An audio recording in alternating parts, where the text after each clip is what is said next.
Hi, everyone.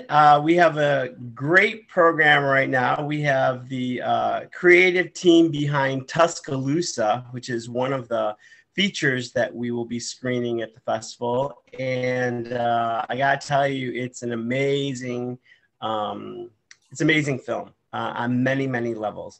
It is such high caliber quality that you will really, really enjoy it. And then the story itself is actually very riveting and surprisingly timely for a period piece. So I'll just have these fine gentlemen introduce themselves and maybe tell a little bit about their role in the production. Who wants to start? Go ahead, I'll Phil. start. My name's Philip Harder. I'm the director, and I wrote the screenplay for Tuscaloosa.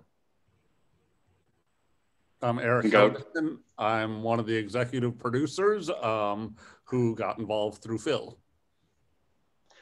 And my name is Patrick Riley. I'm one of the producers as well. And I've been working on this in collaboration with the team for the last couple of years. And I'm Mark Wojahn. I'm the production designer. Yeah, we are so glad to have the production designer here because when you see this film, you will be amazed at what Mark has assembled.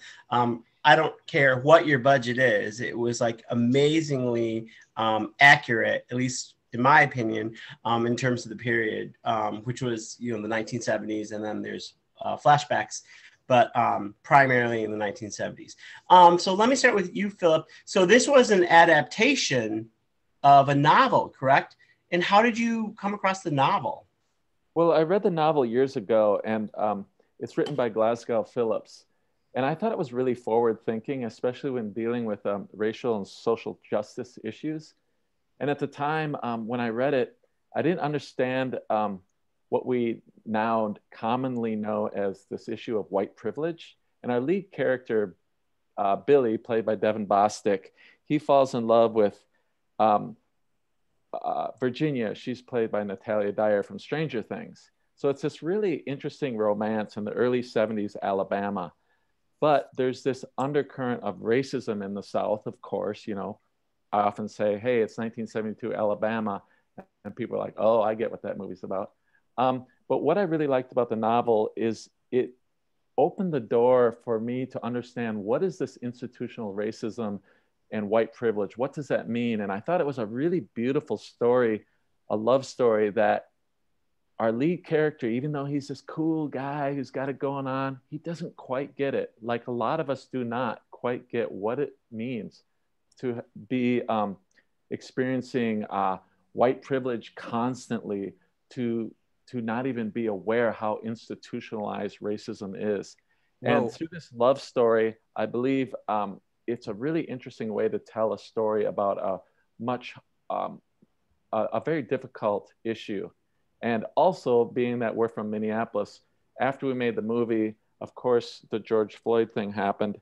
And we chilled out on the promotion at that point because we just didn't feel it was right timing. But the movie does reflect on a lot of those issues that hit us right in the face here in Minneapolis. And we hope you can see that in our film, and we hope it opens the door to conversation.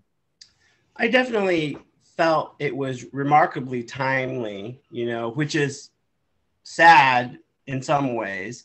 But even like the subtle things, like some of the background, like the radio would talk about a different social issue that's now in the news again, So it was really interesting from a historical point of view, how, the more things change, the more things stay the same. And I really liked, I think it's a credit to your lead actor that he really gained a lot of empathy, at least from me, and I think from viewers in general, despite his lack of awareness. I think it's naivete, it's nothing malicious, but it was also interesting to see him interacting with Nigel, and then the African-American response to him, like they were in some ways more aware of the situation than he was. So that was really interesting as well. So Erik and Patrick, how did you guys get involved? Well, I actually got a call from Phil on a Thursday night, and they were supposed to start shooting the next Monday. you know, so 4 days in advance, the actors were in town, the sets have been built, the locations have been found. And he's like, well, we need a little more to get across the line, another producer involved, just to kind of cool people's nerves, or, you know, just like kind of level the boat or whatever. So he talked me into that. Also owed Phil a life debt. That's a side story on this. Before this, but anyhow, this seemed like a really interesting project, and it's not every day that you have a friend call you up and say, let's make a movie. I have all the actors and cameras and, you know, craft services and everything lined up. So it was a really unique opportunity that I felt was a real good thing to get involved with, both personally and on a larger social level. It was really an important time, I think, for making it. And it was the only time it could have been done. Like, again, we started and it wasn't even fully funded. And then the last day we were filming, it snowed the next day. So it's supposed to be a hot Alabama night, and really it's 40 degrees in Minnesota, and we're all shivering if we're not standing right next to the fire. And then it snowed. So like literally a day later, and this movie wouldn't have turned out.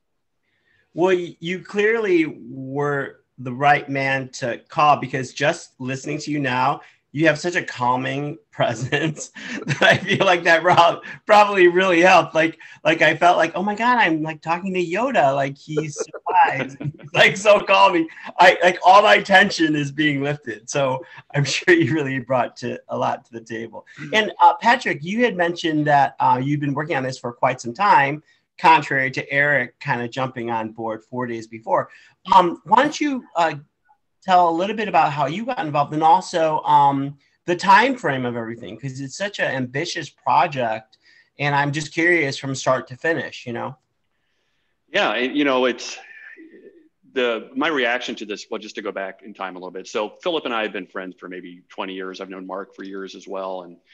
And I'd heard about this project. I knew that Philip had been working to try to get this thing developed. And, you know, my background is I've been a tech entrepreneur for years, but I'm also a filmmaker as well. And done a lot of work at the Sundance Institute, the Filmmakers Lab, you know, really have had a lot of experience working with first-time directors and kind of learning how to, you know, make beautiful cinema and art come alive.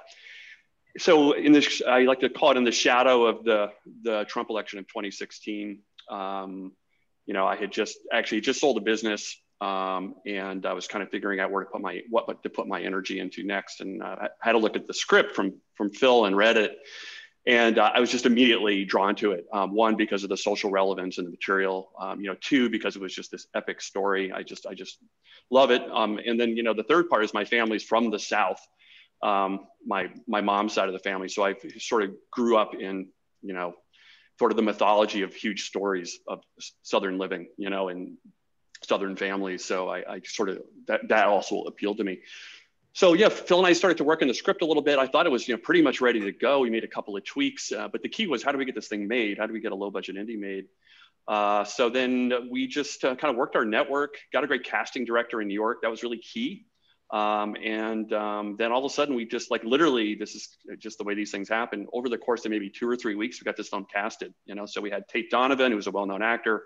Once we got Tate, then we were able to get Devon, and then we were able to get Natalia, and then we were able to get Marchant. And then at the last minute, we got YG, the rapper from LA, to come out and play a small role as well. And that was through one of another producing partner, who's Scott Franklin. He had just made the movie White Boy Rick, and YG was in that. So we were able to get him out to the movie. So yeah, and then it was, you know, one of those, it's just been a 2 or 3 year, you know, incredible experience to get this movie made, from, hey, let's do this thing, let's get just enough money in to get this thing done, and then having an incredible team with people like Mark and the larger film community here in the Twin Cities. And we, you know, somehow we got this film shot in about 2 weeks. And then it was, you know, and then it was just sort of a long drive to just kind of work through post-production and really bring Phil's vision to light. So it's been a real incredible experience. And Mark, tell us a little bit about your work on it, and maybe some of the challenges. I take it this is your trade. your profession? Yeah, I work as a production designer, as an art director, and a prop master. So it was a big challenge. I mean, I won't kid you, doing a period movie based in the 1970s is hard enough. So you're obviously looking back 40 some years for that, 50 some years. Doing a movie based in Tuscaloosa, Georgia, but shooting it in Minnesota, that's hard enough too. But we are in the business of movie magic, and that's what we try to pull off. I had a really great crew. I had Sarah Jean Shervin as my decorator. I had Elizabeth Richardson as my prop master. I had really good painters and scenic people. I just want to give you guys a little taste of one of the main central sets that we were able to build was this barbecue shack. And I'm just going to share a screen here. And I'm going to, while you're doing that, Mark, I'm going to chime in.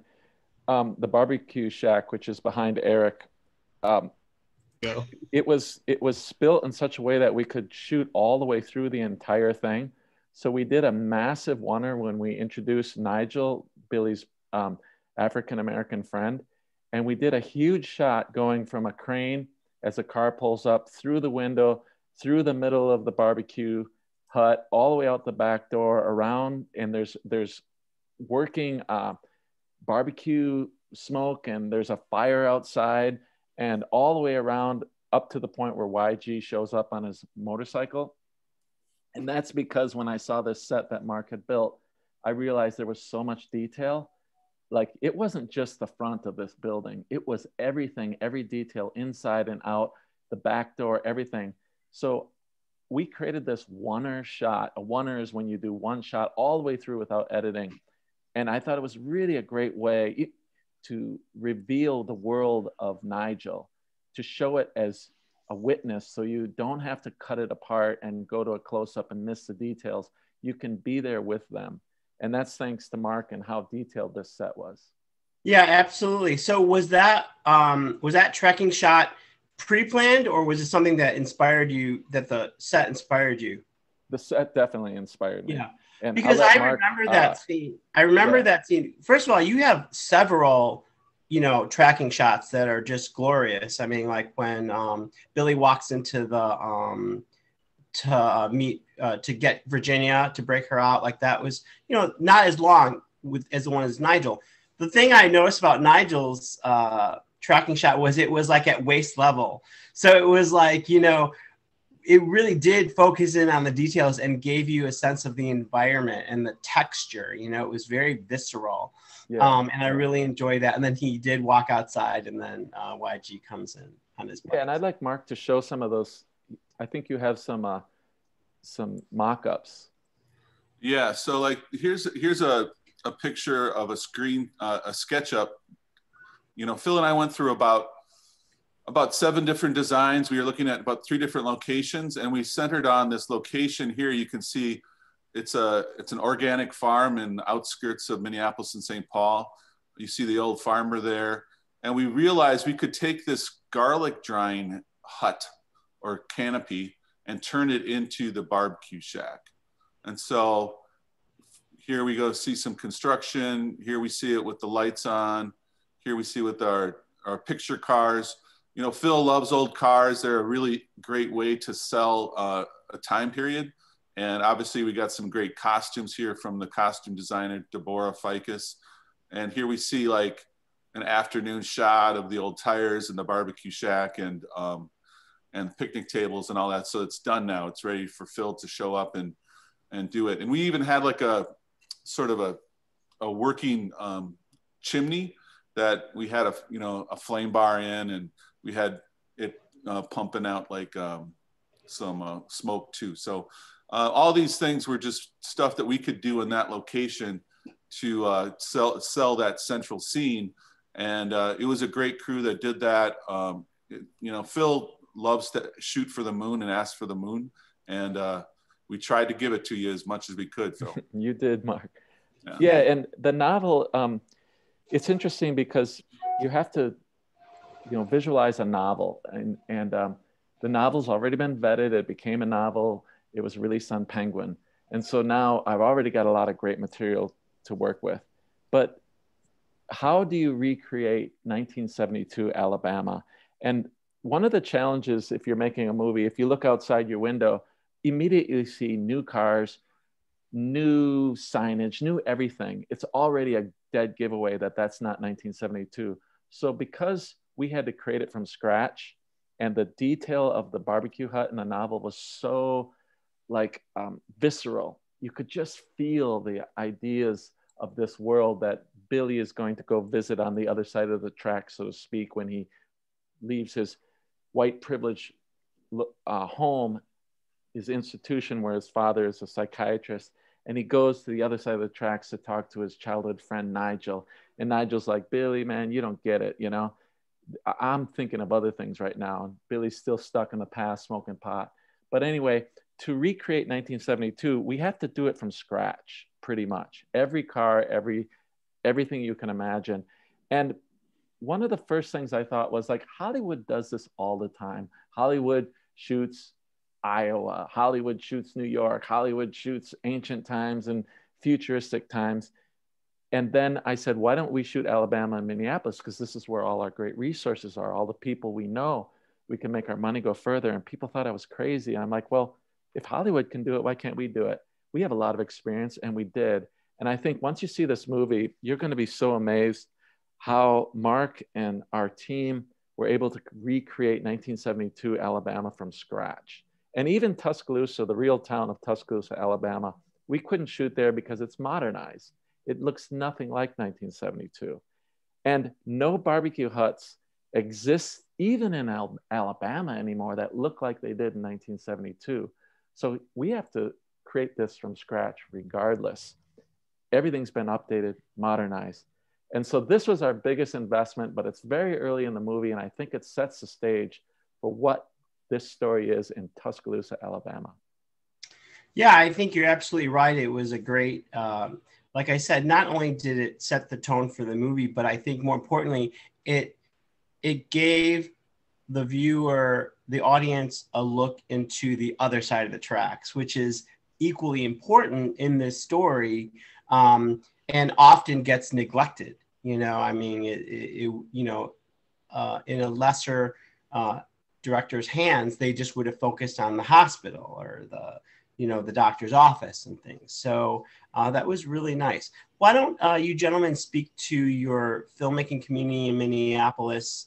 So we are a regional film festival. Idaho is a really robust, has a really robust indie film community.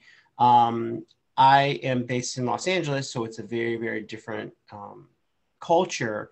But, part of the reason why we have this festival is kind of merge the two, So why don't you speak to your community? Because, I don't think people do think of Minneapolis as a place that they could shoot a feature, and let alone something that looked this great, Yeah, Phil, Mark, I'll let you start. Yeah, I was going to say Mark, because Mark has lead off. Some great experience with the Coen brothers and things like that. And Mark has worked on a lot of my music videos. Oftentimes I shoot in LA or New York, London, but we also try to bring productions here to Minneapolis because it's a really great film community. Yeah, we have a lot of great stuff that comes through Minnesota, and we also have a lot of great directors like Phil that's decided to stay here too. So I think there's a lot of people that want to see Phil succeed. There's a lot of people that wanted to see this movie filmed in Minnesota, and it took a collection of all of us coming together and believing in this story and your guys' efforts to assemble all these different teams and talent to make this. So I think Minnesota is a really good place. We have a lot of talented people, and I think this film shows it. So, kudos to Phil for, sticking to your guns to stay here in Minnesota and film this, even though a lot of work does go to wherever there's a big film incentive or whatever, but we still have a good sort of base here to create that movie magic. Yeah, I was going to say, Eric, is this your trade? Like, are you in the film industry? No, actually, my background's more in music and radio and that kind of thing. So I've worked on creative projects in the past, but more just audio based, where it's literally going like 2-dimensional to 3-dimensional, you know? So just visually you bring in all the elements of like moving through the space and in the barbecue shack and hospital and everything.